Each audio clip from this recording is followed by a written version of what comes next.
Picture this scenario because I bet it happened to you recently. It's 5:30 p.m. on a Friday evening. You just survived another exhausting week at work. Your body is in the car or on the train heading home. But your mind? Completely dead. The thought of standing in your kitchen and cooking dinner feels impossible, like climbing a mountain. So you grab your phone and open that food delivery app. You order Thai food, pizza, or burgers. With the delivery fee and tip, it costs you $45. Then you finally get home. You open a cold beer or pour yourself some wine to relax. You collapse onto your couch and turn on a TV show you don't even enjoy that much, just to shut your brain off completely. You tell yourself, I deserve this. I worked so hard all week. But wait, what if I told you that you didn't just spend $45? What if I told you that pizza, the gas you burned driving home, that nice shirt hanging in your closet for work, and the stress that made you too tired to cook in the first place are all hidden costs, secretly stealing almost 70% of your actual salary? You think you're earning $30 every hour you work. But after we look closely at the real numbers in your life, the truth is shocking. You might actually be working for less than $4 an hour. My name is Will, and I spend probably too much time thinking about the hidden math that controls our lives and keeps us trapped on treadmills that keep getting faster and faster. If you ever look at your paycheck and wonder where all that money went, or if you feel like you're working harder than ever, but your savings account barely grows, make sure you hit that subscribe button and give this video a thumbs up, because today we're not talking about investing or getting rich. We're talking about a scam, a trick, not one done by some big company, but one you're accidentally doing to yourself every single time you accept a job just by looking at the salary number. We're going to calculate what you really earn per hour. And I need to warn you, once you see this real number, you'll never look at price tags the same way again. Here's the big lie we've all been taught since we finished school. We're told that our worth equals our yearly salary. If you make $65,000 per year, that's about $31 per hour. That sounds pretty good, right? Respectable. Enough to live on, supposedly. But here's the thing.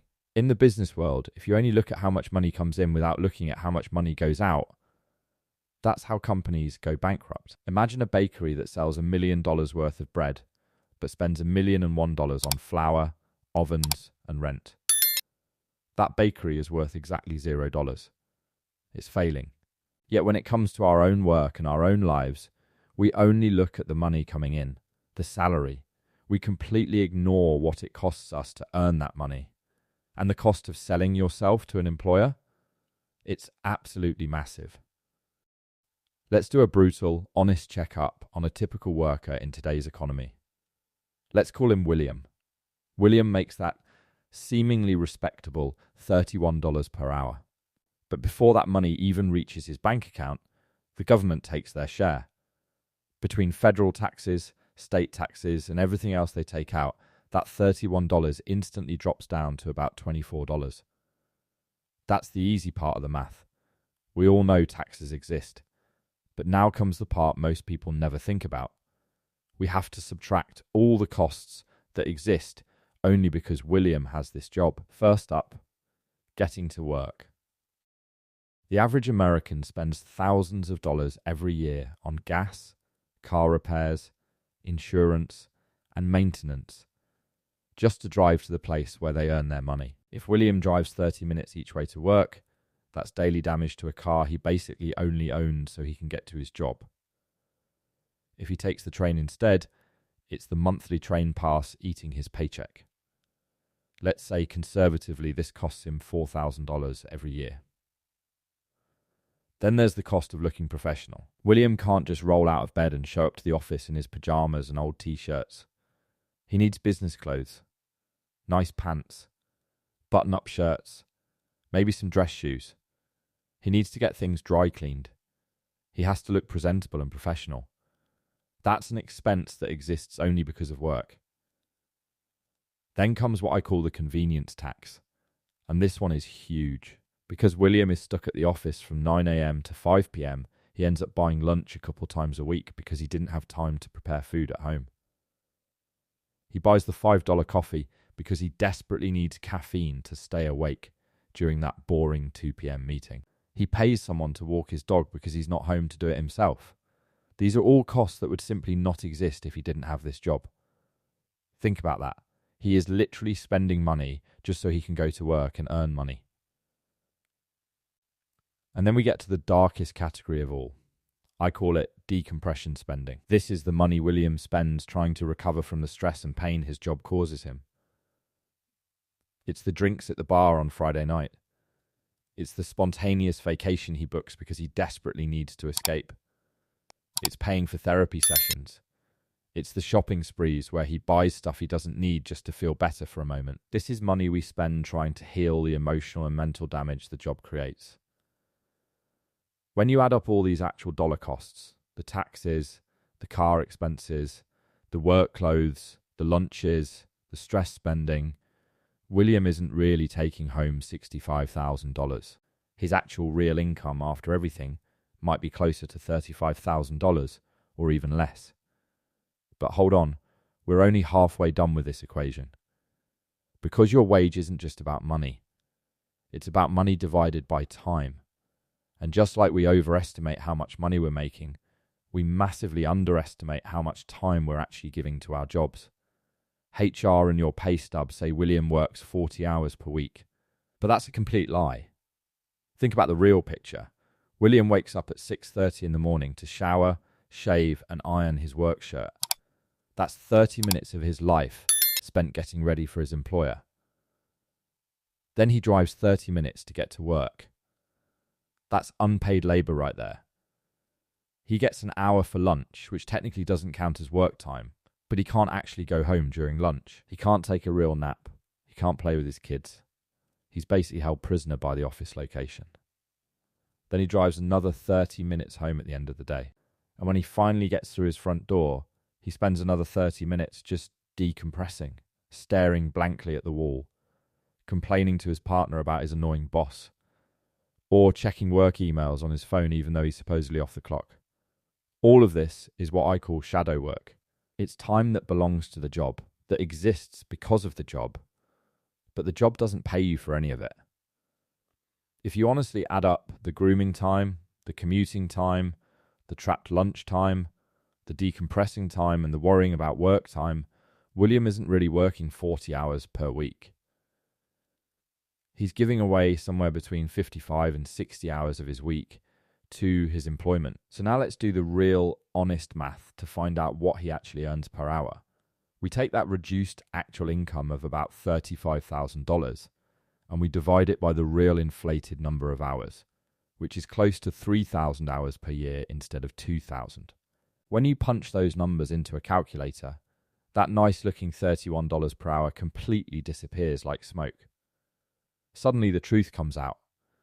William is really only making about $11 per hour, or maybe $8 per hour. And in some situations with high-stress jobs and expensive cities, the math shows people are literally making less per hour than a teenager working part-time at a fast food restaurant, because that teenager walks to work, wears a free uniform the restaurant gives them, and leaves all the work stress behind when their shift ends. This right here is the work scam nobody talks about. You've been tricked into running a terrible business model where you are the product being sold and you're selling yourself at a loss, losing money on every transaction. Now look, I know this probably sounds depressing. You might be thinking, great, Will. So I'm broke and my job is terrible. Thanks for ruining my day.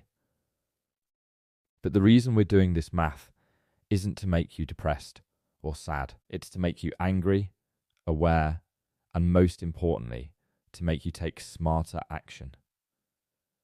Once you know your real hourly wage, your entire way of looking at buying stuff completely changes. This is an idea made popular by the book Your Money or Your Life, and it's the cure to always being broke. Let's say you calculate your real hourly wage and discover it's actually $10 per hour. Now imagine you walk into a store and see a new pair of shoes for $100. The price tag says $100. But your brain needs to translate that into reality. That's not really $100. That's 10 hours of your actual life. That's 10 hours of sitting in traffic jams, dealing with annoying passive-aggressive emails from coworkers, and missing time with your family and the people you love. Now ask yourself this question. Is that pair of shoes really worth 10 hours of suffering? When you frame it that way, the answer is almost always absolutely not. This math also exposes something called the trap of the golden handcuffs. We often take job promotions that offer us more money but come with costs that are exponentially higher. Let's say you get promoted to manager. They offer you a $10,000 raise. Sounds awesome, right? Congratulations. But now the reality sets in. You have to work late almost every night. So you end up ordering expensive takeout food constantly because you have no time or energy to cook. You have to buy nicer, more expensive suits and professional clothes. You need a second car because the new schedule means you can't carpool with anyone anymore. Your stress levels go through the roof, so you book more expensive vacations to try to recover. When you add it all up, you might actually discover that your real hourly wage went down after the promotion. You're processing more total money through your bank account, sure, but you're actually keeping less of it. And you're giving up way more of your actual life to get it. There's also a hidden opportunity cost here that's absolutely terrifying when you think about it. When you spend your money on all these costs of working, the commute, the convenience food, the stress spending, you're literally robbing your future self of financial freedom. That $5 you spend every single day on coffee because you're too exhausted to make it at home, over 30 years, if you invested that money instead at a 7% return, that's nearly $200,000. You're not just drinking coffee every morning, you are drinking your retirement.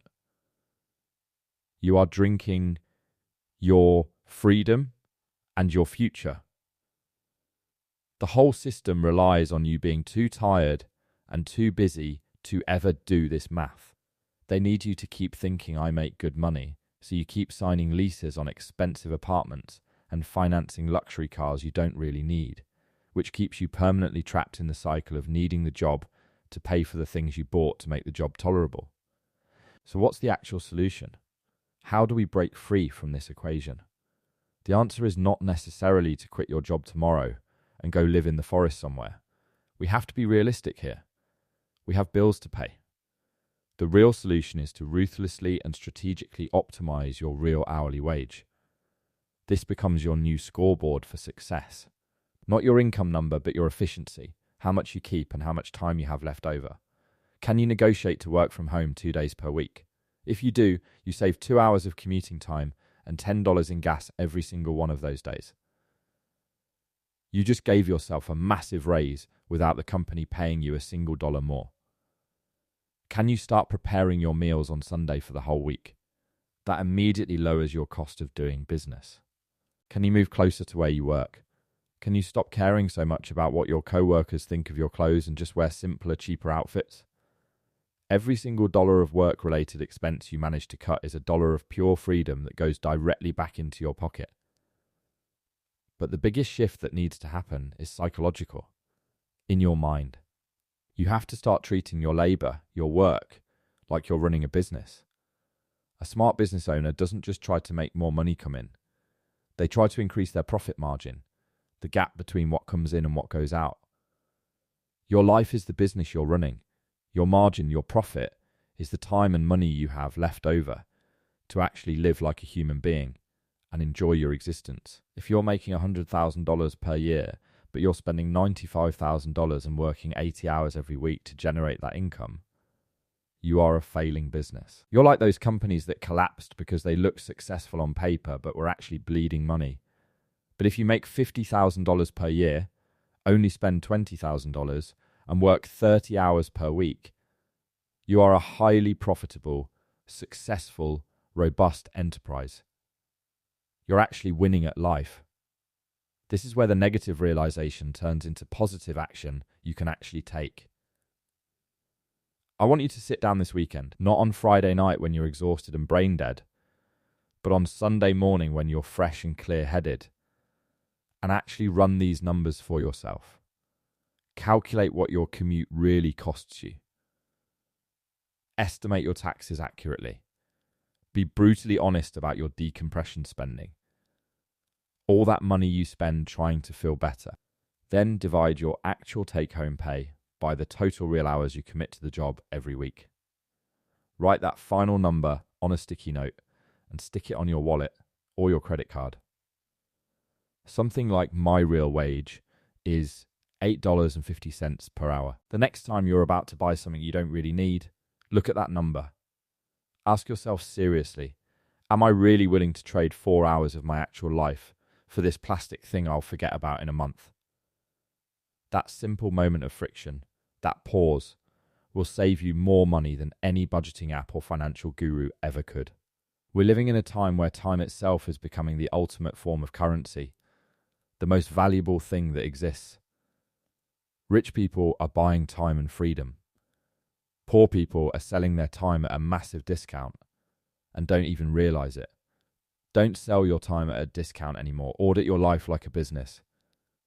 Cut out the vampire costs that are associated with your job, the ones draining you dry. Start building a real gap between your income and your expenses, because that gap, that space, is where your actual freedom lives. That's where your real life exists. If this video made you completely rethink what your paycheck actually means, share it with a coworker who always looks tired and stressed out. We're all stuck in this same trap together, but we can use math and awareness to work our way out of it together, one person at a time.